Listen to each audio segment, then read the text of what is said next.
Bonjour, je suis Dorothée Dibaya, coach en développement personnel et professionnel. En matière de coaching et de développement personnel, j'ai l'habitude de dire tout commence avec soi-même. Donc, commençons.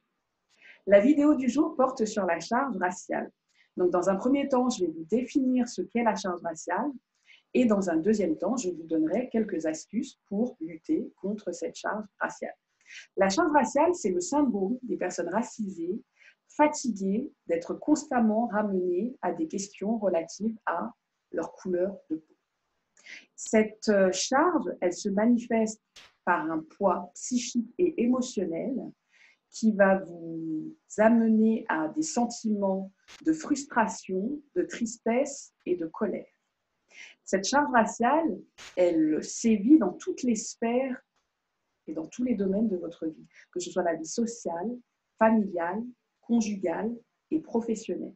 Je vais vous donner des exemples relatifs à chacun de ces domaines pour que vous puissiez mieux visualiser de quoi je vous parle.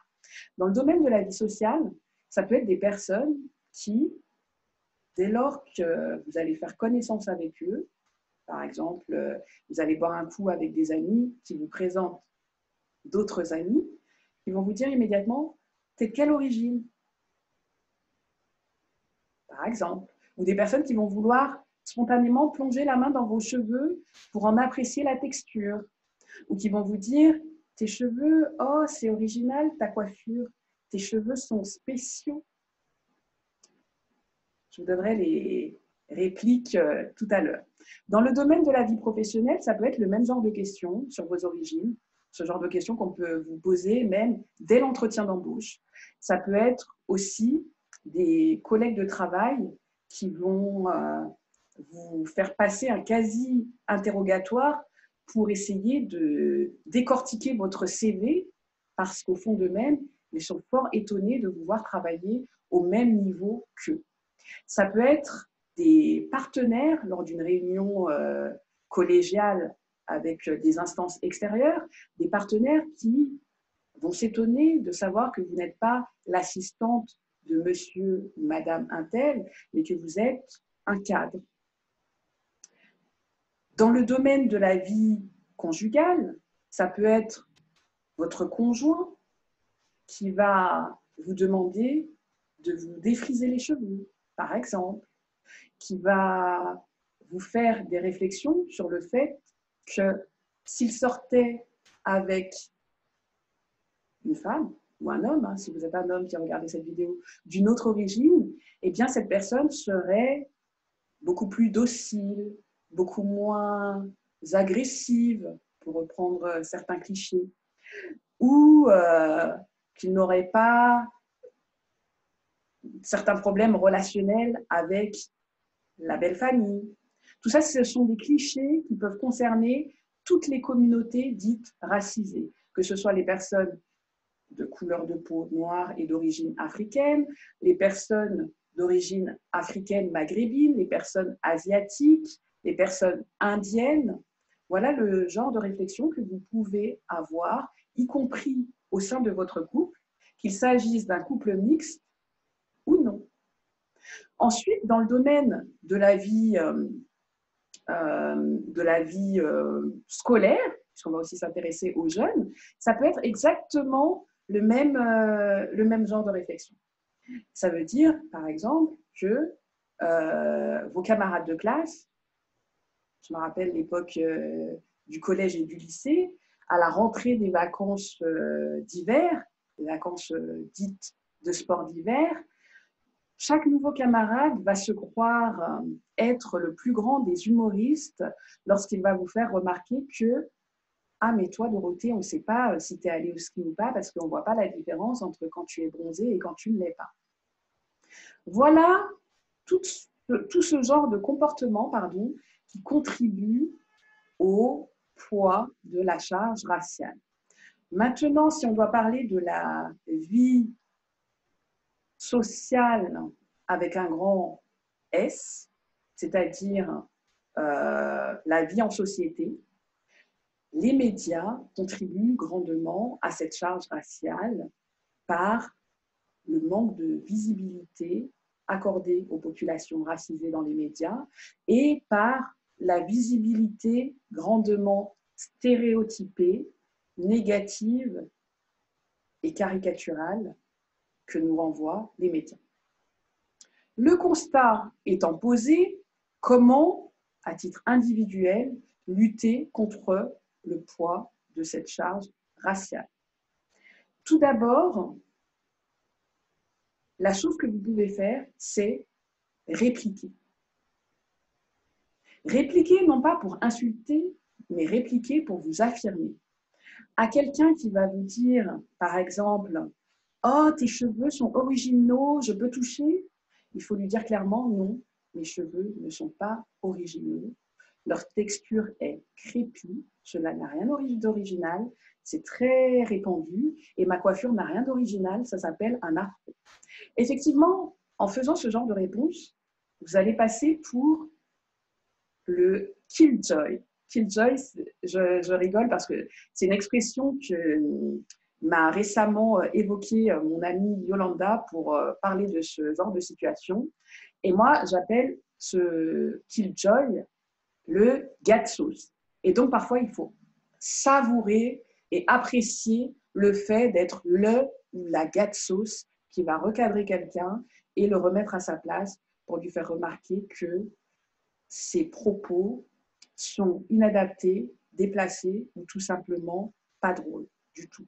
Donc, apprenez à être parfois la personne impopulaire qui va casser cet élan d'humour, puisque les personnes qui vous font peser cette charge raciale sur vos épaules sont souvent les plus grands des humoristes. Eh bien, vous allez leur apprendre que vous n'avez pas forcément envie de rigoler. L'une des autres choses que vous pouvez faire, c'est faire le tri de vos fréquentations. Faire le tri de vos fréquentations, ça suppose déjà d'être en mesure d'analyser votre ressenti personnel. Et lorsque vous savez que certaines personnes, par leur réflexion, ont tendance à vous plonger dans un sentiment de malaise, de tristesse ou de frustration, je vous recommande fortement d'exclure ces personnes de votre entourage et de les priver de votre agréable compagnie. À défaut de ça, vous allez cultiver un mal-être et à défaut de ça, vous risquez aussi fortement de devenir comme la meilleure amie de Nadine Morano, c'est-à-dire d'être la personne citée en exemple ou en référence ou en caution de personnes racistes.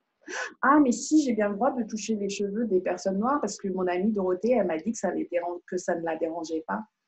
Oh, mais si, j'ai bien le droit d'employer le mot négro comme dans les clips de rap parce que mon amie Dorothée, elle m'a dit que ça ne la dérangeait pas.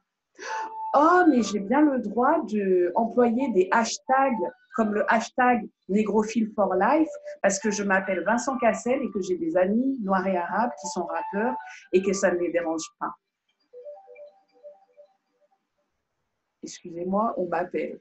Alors, je continue par le troisième point ou le deuxième point bis. En même temps que vous faites le tri dans vos fréquentations pour éjecter les éléments toxiques, rapprochez-vous des personnes qui pensent comme vous. Alors, ça paraît un peu, ça peut sembler un peu égocentrique de dire qu'on veut, de dire et penser vouloir s'entourer de personnes qui pensent comme nous, mais s'entourer de personnes qui pensent comme vous. Si c'est pour vous entourer de yes men, ce qu'on appelle les yes men, c'est-à-dire les personnes qui vont toujours vous dire oui, même quand vous allez faire les pires des conneries. Dans ces cas-là, effectivement, c'est un mauvais raisonnement. Mais s'entourer de personnes qui pensent comme vous, lorsqu'il s'agit de s'entourer de personnes qui vont vous valoriser, qui vont vous motiver, qui vont vous challenger d'une manière positive, qui vont vous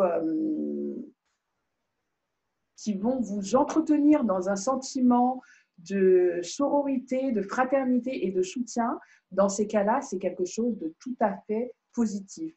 Alors, si vous avez l'opportunité de vous entourer de personnes conscientisées sur ces questions raciales, eh bien, faites-le et ça nourrira votre moi, c'est-à-dire votre estime de vous-même. Le dernier point est faites le point, sur vos propres préjugés et vos propres insécurités. Bien souvent, les personnes les plus fortement impactées par le poids de cette charge raciale sont des personnes qui arrivent peut-être à un moment de doute dans leur vie, un doute sur leur valeur en tant qu'être humain, un doute sur leur valeur en tant que personne noire, arabe, asiatique, ou des personnes qui ont elles-mêmes intégré certains préjugés issus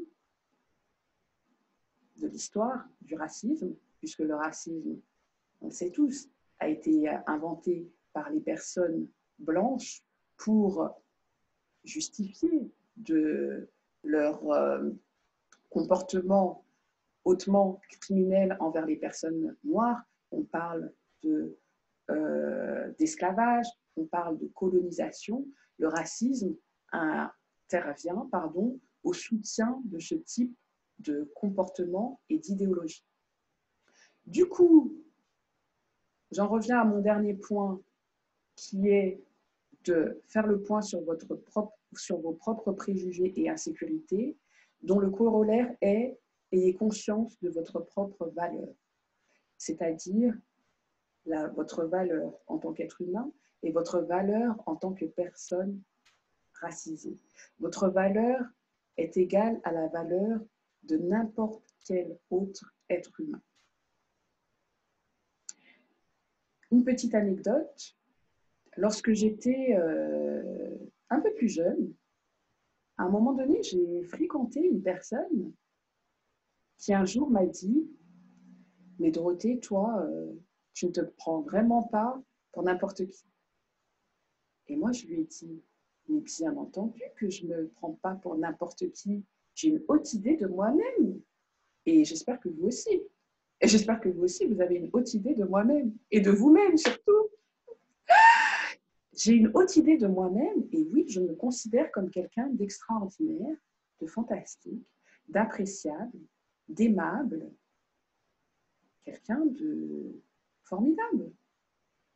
Alors, j'espère que ces quelques points vous auront aidé pour affronter la charge raciale. Premièrement, n'hésitez pas à répliquer. Deuxièmement, faites le point sur vos fréquentations. Éjectez les personnes toxiques. Rapprochez-vous des personnes qui partagent vos valeurs. Rapprochez-vous aussi des personnes de votre couleur. Je ne dis pas de vous entourer exclusivement de personnes de votre couleur, mais je dis que le poids de la charge raciale sera moins fort si dans votre entourage, vous avez quelques personnes de votre couleur. Troisième point, faites le point sur vos propres préjugés. Quatrième point que j'ai oublié de vous citer, faites le point sur votre consommation. Quel type de contenu est-ce que vous consommez en matière littéraire, en matière audiovisuelle? Et ça, c'est très important. Parce que, comme je le disais tout à l'heure, les médias nous renvoient une image stéréotypée et caricaturale. Donc, il est important pour vous d'avoir conscience de cela et de vous tourner vers des contenus qui vous valorisent. Avec Netflix et d'autres plateformes, vous pouvez avoir accès à des contenus qui vont vous apprendre des choses sur vos origines et qui vont aussi vous présenter d'autres images. Parce que c'est sûr que la production audiovisuelle française en matière d'apparition à l'écran de personnes racisées, c'est peanuts. Les contenus que vous consommez aussi en termes d'émissions télé. Certaines émissions télé sont des spécialistes de l'affront aux minorités, qu'il s'agisse de minorités culturelles, religieuses ou ethniques. Certaines chaînes de télévision sont tout à fait spécialistes des mêmes choses. Et certains présentateurs de télévision et certains journalistes sont également coupables des mêmes choses. Alors, pour conclure, je vous dirais que la charge raciale, en tant que personne racisée, on y est tous soumis. On y est tous soumis, mais le poids ne pèse pas la même chose sur la tête ou sur les épaules de tout le monde. Et ça va dépendre d'où vous en êtes dans votre parcours de vie et dans votre affirmation de vous-même. Et ça va aussi dépendre de la manière dont vous arrivez à trouver des astuces pour gérer ce poids. Alors, tout commence avec soi-même et tout finit également avec soi-même. Donc, je vous laisse à votre réflexion et je vous dis à bientôt. N'hésitez pas à commenter, liker, partager cette vidéo sur les réseaux sociaux et restez toujours fiers, forts et dignes dans votre mélanine.